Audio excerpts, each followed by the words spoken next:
Je m'appelle Blake Anderson, j'ai 34 ans. Le 9 janvier 2023, je suis mort, dans une grotte dans les montagnes iraniennes. J'ai servi dans les Navy SEALs pendant 12 ans, au sein de l'équipe Six. Ma vie a été jalonnée de missions dans des endroits que la plupart des gens ne verront jamais. L'Afghanistan, l'Irak, la Syrie, et d'autres que je ne peux même pas citer. De retour à Virginia Beach, ma femme Jennifer et mes jumelles de 8 ans, Emma et Grace, pensaient que j'étais juste un technicien informatique de la Navy. Je les ai laissés croire. Certaines vérités sont mieux gardées secrètes. Ce jour-là, la mission semblait simple. Recueillir des renseignements. Nous traquons une cible de grande valeur près de la frontière iranienne. Mais dans cette région, rien n'est simple. L'attaque a eu lieu à 3h47 du matin. Je me souviens avoir regardé ma montre, quelques secondes avant que tout ne se transforme en un éclair de lumière blanche. La douleur a été immédiate. J'ai senti du métal brûlant me transpercer la poitrine et l'abdomen. Le goût du sang m'a rempli la bouche. Un goût métallique, inimitable. J'ai entendu mes camarades crier, mais leur voix semblait lointaine, étouffée, comme si j'étais sous l'eau. J'ai essayé de crier, mais aucun son n'en est sorti. Et puis, c'est arrivé. J'ai senti une force étrange, comme si quelque chose me tirait hors de mon corps. En un instant, je n'étais plus dans ce chaos et ce sang. Je flottais au-dessus de la scène, observant mon équipe qui tentait désespérément de me sauver. Jackson pratiquait des compressions thoraciques. Williams criait à la radio demandant une évacuation médicale urgente. Et moi, je regardais juste, pas de douleur, juste une étrange sensation de légèreté.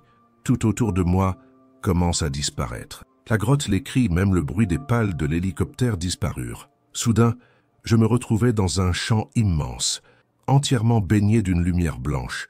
Ce n'était pas une lumière agressive, de celle qui brûle les yeux. C'était une lumière accueillante, douce, comme si chaque particule était porteuse de paix. C'est alors que je l'ai vu. Il marcha vers moi, traversant ce champ de lumière.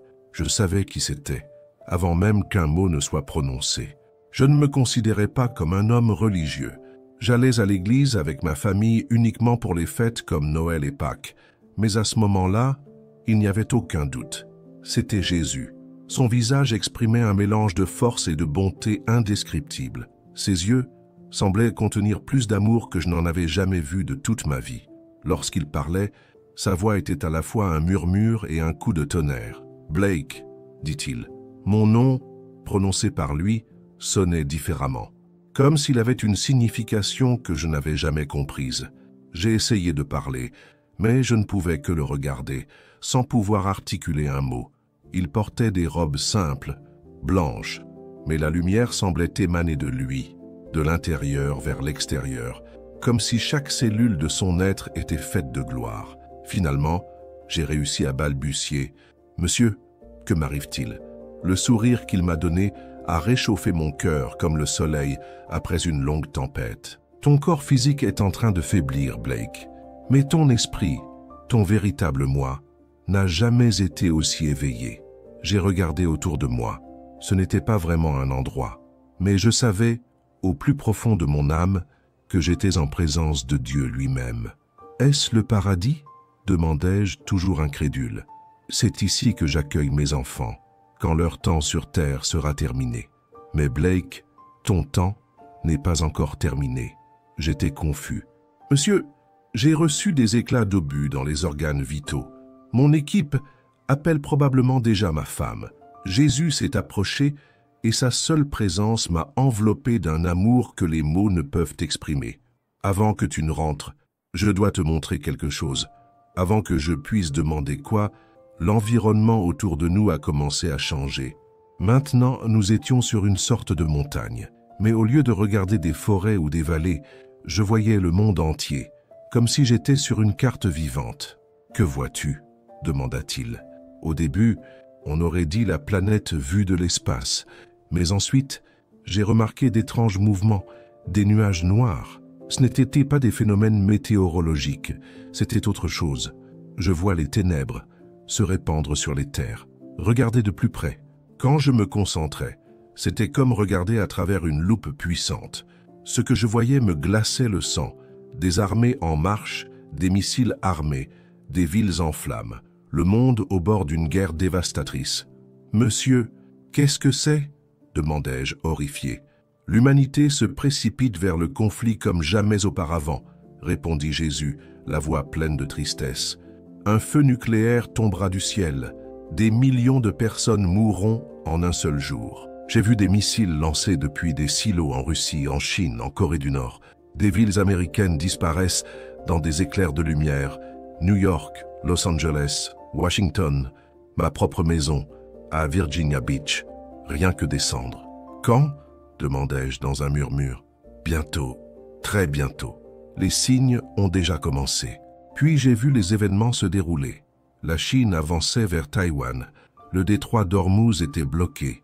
La Russie repoussait ses troupes toujours plus à l'ouest. Chaque conflit était comme jeter de l'huile sur le feu. Mais au milieu de cette dévastation, Jésus m'a montré une autre scène. « Regarde, » dit-il. Et puis, j'ai vu des lumières, petites, timides, mais qui s'étendaient. En regardant de plus près, j'ai réalisé, c'étaient des gens qui priaient, jeûnaient, imploraient Dieu le cœur brisé. « Ce sont mes fidèles, » expliqua Jésus. « Ils sont la dernière barrière entre le monde et la destruction totale. À mesure que les points de prière se connectent, ils forment des réseaux tels des fils d'or traversant les continents. Là où ces réseaux étaient les plus puissants, l'obscurité se retirait. « Tu vois, Blake, » continua-t-il, « l'ennemi planifie cela depuis des décennies. Mais mon peuple a le pouvoir de tout changer, pas par les armes, ni par la politique, mais par le repentir et la prière. « Que veux-tu que je fasse ?» demandai-je. Jésus m'a regardé et ses yeux brûlaient d'intensité. « Retournez et prévenez-les. Le temps presse. Chaque prière compte. Un homme priant avec foi peut arrêter un missile. Une église unie peut sauver une ville entière. Une nation repentante peut empêcher cette guerre. Mais, monsieur, qui me croira? Je ne suis qu'un soldat. » Il posa sa main sur mon épaule. Une chaleur indescriptible me parcourut tout entier. « Je te donnerai les mots, j'ouvrirai les portes, mais tu dois être prêt à parler. Même s'ils se moquent de toi, même s'ils te traitent de fou, même s'ils remettent en question ta santé mentale. » La vision commença à s'estomper, mais avant que tout ne devienne sombre, il ajouta « Il y a autre chose que tu dois savoir. Le conflit que je vous ai montré n'est pas seulement physique. Il y a une guerre invisible, une bataille spirituelle qui dure depuis des siècles. L'ennemi sait que son temps est compté, et il tentera de détruire tout ce qu'il peut avant mon retour. » Puis j'ai vu, derrière chaque décision militaire, chaque dirigeant politique, chaque mouvement qui poussait le monde vers le chaos, se cachaient des forces spirituelles obscures qui murmuraient, manipulaient, incitaient à la haine. « Mais vos prières, » continue Jésus, « lient ces esprits. Elles font taire les cris de guerre et ouvrent le cœur des chefs à la paix. Monsieur, je ne sais pas si je suis assez fort pour ça. » Il sourit, ce sourire qui portait toute la tendresse de l'univers. « Ma force s'accomplit dans ta faiblesse. Tu t'es entraîné toute ta vie pour les combats physiques. Maintenant, je te prépare à une guerre spirituelle. » Des larmes coulaient sur mon visage, non pas de tristesse, mais de recueillement. « Il y a encore une chose, » dit-il. Soudain, je me suis retrouvé devant une multitude innombrable, des millions de personnes, de toutes nations, tribus, langues, tous, les mains levées, adorant, priant. « Ceux-là, » expliqua Jésus, « sont ceux qui entendront ton message. Certains prient déjà, mais doivent comprendre la puissance qu'ils ont. D'autres n'ont jamais prié encore, mais commenceront lorsqu'ils entendront ton témoignage. » J'ai vu des églises, des maisons et même des bases militaires, des gens se rassembler, crier, et l'atmosphère spirituelle de la terre a commencé à changer. L'obscurité s'est dissipée, tandis que la lumière de la prière progresse. « Pouvons-nous arrêter tout cela ?» ai-je demandé. « Avec moi, tout est possible, » répondit-il. « Mais il faudra plus de prières que l'Église n'en a jamais offert auparavant. Une repentance si profonde qu'elle rappelle les jours de Jonas à Ninive. Mon cœur voulait rester là, dans ce lieu de paix, loin de la douleur, loin de la guerre, loin des souvenirs du combat. Puis-je rester ici?